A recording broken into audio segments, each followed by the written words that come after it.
Alrighty guys, before this video starts, I just wanted to showcase what's been done to the truck. So my tunes are from Calculated Addiction. They're oh 01 to I believe oh 04 and a half Duramax tunes. This picture right here is going to showcase the tunes that I actually have on the truck. And the tunes used in this video are going to be number 3 and number 5. I'll probably point out when they were used. And then I also have a Fass fuel system, the Fass titanium diesel fuel pump for the 2001 to 2010 Duramax.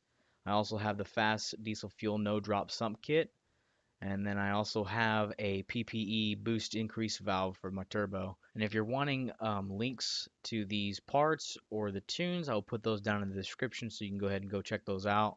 See if you want to do it to your truck. Also, of course, I have to give credit to Croker's Custom Diesel for installing all these on my truck.